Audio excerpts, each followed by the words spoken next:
Ya Allah, ya Tuhan kami, bila kami petunjuk ihdinas siratal mustaqim, janganlah kau sesatkan hati kami setelah kau beri petunjuk, ya Allah. Ya Allah, ya Tuhan kami, lembutkanlah hati kami dan sucikan hati kami seperti mana kau berikan kepada kekasih-kekasihmu, ya Allah. Ya Allah, ya Tuhan kami mengharap keampun keridaan-Mu, ya Allah. Ya Allah, ya Tuhan kami, angkatkanlah penyakit wabak COVID-19 ini, ya Allah. Dan berikanlah obat atas rahmat-Mu, ya Allah. ربنا آتنا في الدنيا حسنة وفي الآخرة حسنة وقنا عذاب النار وصلى الله على محمد وعلى آله وصحبه وسلم بفضلك سبحان ربك رب العزة عما يصفون والسلام على المرسلين والحمد لله رب العالمين تقبل الله منا منكم.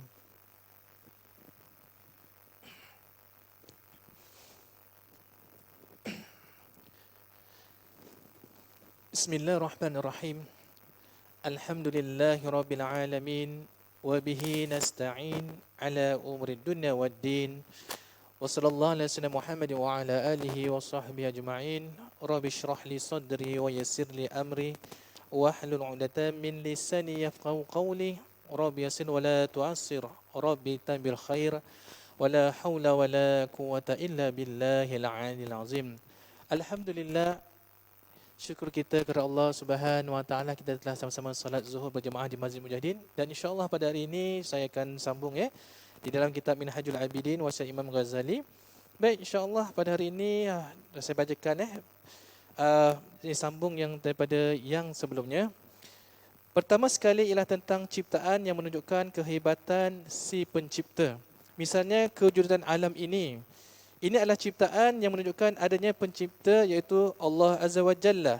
Dia hendaklah yakin dan tidak meragui perkara-perkara gaib. Memanglah kewujudan Allah Subhanahu wa Taala tidak dapat diketahui melalui panca indera, ya. Di mana tuan-tuan puan-puan dirahmati Allah Subhanahu wa Taala, di mana mengenai rukun iman, ya, tuan-tuan puan-puan, iaitu ada 6, ya. Saya ambil satu contohlah. Maksudnya tidak dapat melalui panca indera tidak dapat lihat. Adakah kita dapat melihat para malaikat, tuan-tuan puan-puan? Memang tak dapat. Tapi nanti setiap perbuatan kita, contohnya hari ini kita solat, malaikat yang sebelah kanan kita tulis. Hari ini contoh si fulan datang masjid, ditulis alhamdulillah. Dapat solat masjid, alhamdulillah. Ketiga, dia jaga solatnya, alhamdulillah. Jaga wuduknya, alhamdulillah. Jaga hatinya, ikhlas kerana Allah. Masya Allah, Allah saja yang lagi maha mengetahui. Inilah yang kita nak pada Allah. Mohon rahmat Allah Subhanahu Wa Taala, kita menjadi hamba Dia yang bertakwa dan mengikut perintahnya dan menjauhi segala larangannya. Dan kita mengenal iaitu Tuhan kita itu Allah Subhanahu Wa Taala. Dan kita menenangkan. Namun bukti-bukti ciptaannya seperti alam semesta ini jelas menunjukkan keesaan Allah Subhanahu Wa Taala sebagai penciptanya. Dengan demikian, seorang hamba akan merasa yakin bahawa dirinya mempunyai Tuhan yang berkuasa untuk memerintah dan melarangnya. Inilah tahap pertama yang wajib dilalui dalam menjalankan ibadat, yakni ilmu dan makrifat. Maka di sini bab mengenai tentang ilmu itu sendiri, seperti kita tahu, talibul ilm fardhu 'ala kulli muslimin, itu menuntut ilmu adalah fardu bagi setiap muslim. Dan bab mengenai tentang ilmu itu sendiri dan makrifat diterangkan di sini. Bab mengenai ilmu itu ilmu yakin, itu ainul yakin dan hakul yakin. Maka di sini saya berkongsi dengan para jemaah yang mungkin di sini dan mungkin yang berada di rumah melalui Facebook yang dapat melihat. Bab mengenai tentang ilmu itu seperti terangkan tadi, bahawa menunjukkan keesaan Allah Subhanahu Wa Taala sebagai penciptanya. Kita mengatakan hazihi makhluqati ala wujudillahi ta'ala, iaitu ini makhluk menunjukkan atas adanya Allah Ta'ala. Itu apa kita lihat? Diri kita sendiri, tuan-tuan puan-puan. Kita dapat lihat alam ini sendiri. Kita dapat itu macam mana awan, bukit, matahari. Ini semua adalah ciptaan Allah Subhanahu Wa Ta'ala. Baik. Dan kedua iaitu ainul yakin. Itu dalilnya dalam surah Anbiya ayat 59, wa huwa ma'akum ainama kuntum, iaitu Allah bersama kamu di mana kamu berada. Maka di sini bila kita beribadah kepada Allah Subhanahu Wa Taala, kita dapat feel dia present bahawa Allah bersama kita di mana kita berada. Ya.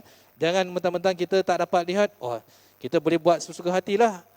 Contoh nak mencuri, ataupun orang yang nak buat kejahatan, bahawa Allah melihat atas perbuatan kita dan Allah bersama kita sebenarnya, seperti diterangkan di dalam dalil surah Al-Anbiya ayat 59. Maka naik satu lagi, iaitu hakul yakin. Ya, diterangkan dalam dalil surah Baqarah ayat 110, aina tawallu fasamma wajhullah. Yang artinya di mana kamu berhadapan, di sana kamu berhadapan dengan Allah Subhanahu Wa Taala. Ini hendaklah kita fahami tuan-tuan dan puan, kerana makam ataupun peringkatnya bagi ainul yakin, ilmu yakin yang pertama, ainul yakin dan hakul yakin. Ini cuma saya hanya berkongsi dengan para jemaah yang mungkin yang baru pernah dengar, mungkin ada yang pernah belajar dulu dan kitab Minhajul Abidin atau kitab Imam Ghazali bab mengenai tentang tauhid, itu mengenal diri kepada Allah Subhanahu Wa Taala, supaya kita dekat kepada Allah Subhanahu Wa Taala. Bila kita nak buat satu kejahatan ataupun buat satu kesilapan, kita bahawa tahu yang Allah perhatikan kita, Baik, dan kita mengatakan maka amatlah penting ke atas sekalian muslim untuk mengetahui bahawa ibadat tanpa ilmu dan makrifat tidak bererti. Contohnya kalau orang yang sembahyang tapi masih main judi juga, macam mana ni, tak betul lah. Ini kerana dalam menjalankan ibadat, seorang wajib mengetahui atau memahami dengan sebenar-benarnya apa yang dilakukan. Perlu dijelaskan sekali tentang kewajipan melalui tahap ini bagi mengelakkan kecelakaan. Dengan kata lain, seseorang itu perlu belajar dahulu dengan sepenuhnya agar dapat menjalankan ibadat tersebut dengan betul sambil merenung hikmat di sebalik setiap yang diperintahkan Allah ke atasnya. Macam contohnya solat 5 waktu ni yang diperintahkan oleh Allah, seperti mungkin yang siapa dengar ketika Isra' Mi'raj, syarahan ataupun di mana kita ni sebagai umat Nabi Muhammad sallallahu alaihi wasallam diperintahkan oleh Allah untuk memula 50 rakaat. Kita Rasulullah Mi'raj ni contohnya. Dan ketika dia turun kata jumpa dengan Nabi Musa, kata Nabi Musa, kau punya umat tak mampu pun. Dia bila ditanya apa yang diperintahkan? Solat 5 waktu. Dan lebih baik kau minta pada Allah lah. Minta kurang lagi. Rasulullah pun naik lagi. Sampai 40. Kemudian turun lagi, kata Nabi Musa kata tak mampu. Sehingga contoh 30, 20 sampai hingga 5 waktu tuan-tuan, perempuan. Kata Nabi Musa kata 5 waktu pun belum tahu kau boleh bawa solat 5 waktu. Tapi memanglah kerana apa, ada yang di antara kami memang berat contohnya. Tetapi kalau sekiranya bila hati kita contohnya dipelihara oleh Allah Subhanahu Wa Taala, dijaga oleh Allah Subhanahu Wa Taala, bila kita selalu jaga solat kita, jaga ibadah kita, Allah akan jaga kita punya solat untuk beribadah kepada Allah Subhanahu Wa Taala. Pasal dalam kitab ni sebenarnya dalam pertengahan di mana orang yang susah nak solat ni macam berat, diterangkan dalam kitab ni kenapa banyak dosanya dalam diri seseorang itu. Tapi saya bacakan secara mana yang boleh saya sampaikan kepada para jemaah ataupun para penonton di rumah. Antara caranya ialah dengan mendalami Al-Quran, bertanya tentang akhirat kepada para ulama, iaitu para alim, penerang umat, imam dan sebagainya. Dengan ini Allah SWT akan berikan taufik dan hidayahnya. Hendaklah kita belajar, contohnya saya kasih contohlah, kita sembahyang rukun solat sendirilah contohnya. Rukun solat ni ada berapa? Contoh 13. Ini kita nak kena ketahui lah bila kita solat ni, nak tahu mana rukunnya ataupun sunatnya. Takut nanti dia kata orang terbalik. Contohnya rukun qauli, iaitu perkataan. Ada berapa? Contoh 5. Apa dia? Iaitu takbiratul ihram. Ketika kita takbir Allahu Akbar, mesti dengar dengan telinga sendiri walaupun sepelan-pelannya. Itu adalah rukun dalam sembahyang kita. Itu contoh nak tahulah. Jangan kita ikut orang tapi tak tahu. Dalam Fatihah, dalam rukun yang kedua iaitu membaca suratul Fatihah. Itulah rukun salat. Jangan ikut-ikut tapi tak baca surah Fatihah. I see man. Kerana tidak tahu, kerana ikut-ikut. Kerana naklah kita belajar, macam nak memahami. Begitu juga contohnya dengan doa tahiyat akhir. At-tahiyatul dan takhir itu adalah rukun. Dan selawat atas Nabi, Allahumma salli ala Muhammad, dan tahiyat akhir itu sendiri adalah rukun. Dan begitu juga salam yang pertama, Assalamualaikum, itulah rukun. Itu rukun qauli, hendaklah kita tahu. Begitu juga rukun fi'li, ada berapa? 6. Dan seterusnya rukun qalbi, atau ada berapa? 2. Hendaklah kita tahu secara tertib. Mudah-mudahan insya-Allah bila kita beribadah, kita merasa nikmat ibadah tersebut. Kerana kita tahu bahawa kita ada belajar dan apa yang diperintahkan oleh Allah, dan kita tahu, mudah-mudahan kita buat dapat kekhusyukan, kita rasa selamat, tuan-tuan dan puan, rasa nikmatnya. Kalau orang yang tak belajar contohnya, dia ikut, lepas tu, alamak, ni contohnya aku dah rakaat berapa ni? Contohlah maghrib, 3 rakaat. 2 atau 3, dah rasa dia gedebak. Tapi orang yang belajar, kita ambil 2, dan kemudian bila akhir kita tambahkan dengan sujud sahwi. Dan sujud sahwi macam mana tuan-tuan? 2 kali sujud ke 1 kali sujud? Ini pun nak kena tahu juga. Tahu cakap sujud sahwi tak pernah buat. I see man. Masa di sini contohnya kita belajarlah. Dan kita memahami kerana apa? Bila syaitan atau mengganggu dalam solat kita, merasa was-was dan kita tahu apa nak buat, maka kita dengan yakin, kita merasakan khusyuk dan kita ada belajar. Macam contohnya lah, kita belajar undang-undang kereta, lampu merah mesti nak stop. Lampu hijau baru jalan. Lampu kuning amber. Ini satu saya kiaskan saja tuan-tuan perempuan. Kalau lampu merah kita jalan juga, I say man, langgar lah. Mungkin langgar kereta lain atau trafik polis nampak, kena saman. Kalau contohnya lampu hijau, kita pun tak bergerak, kita stay, kereta belakang dah start horn. Tet contohnya. Kenapa kau tak gerak-gerak? Macam gitu je solat kita lah. Lepas ini nak apa nak buat kalau tak belajar? Lepas baca Fatihah apa nak buat? Contohnya perbuatan kalau lepas berdiri apa nak buat? Rokok ataupun nanti rokok. Saya berikan contoh saja.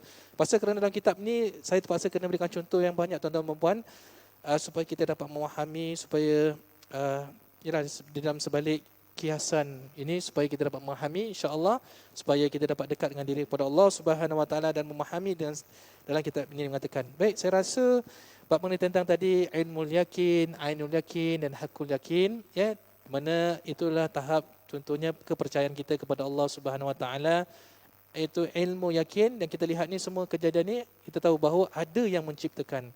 Ini secontohnya, saya duduk kerusi ni, takkanlah kerusi ni boleh jadi tersendiri. Mestilah ada yang menciptakan. Begitu juga dengan pen, kereta, mesti cipta. Begitu juga dengan manusia dan dunia ini, alam ini, mesti ada penciptanya, dan dia Allah Subhanahu Wa Taala.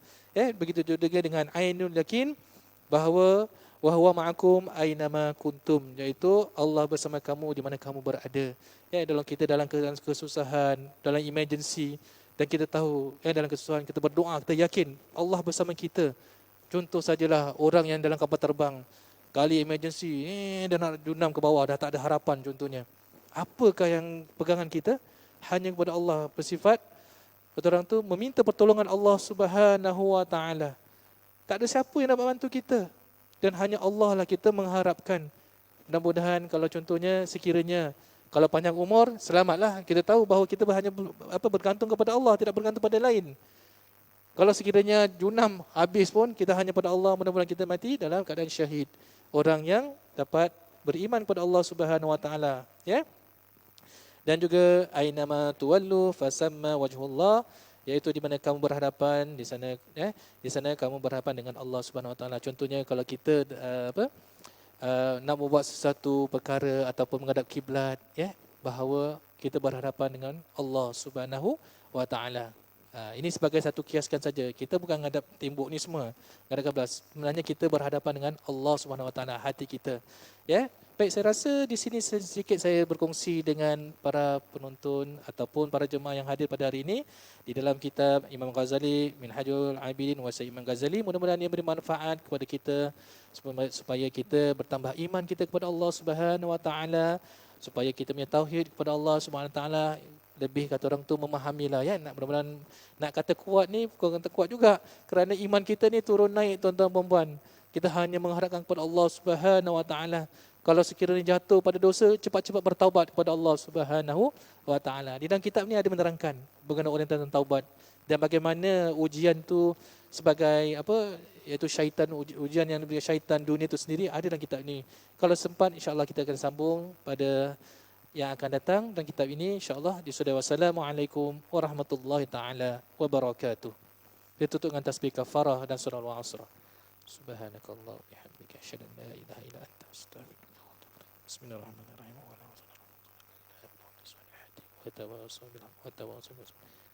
Sudah. Wassalamualaikum warahmatullahi taala wabarakatuh. Terima kasih semua.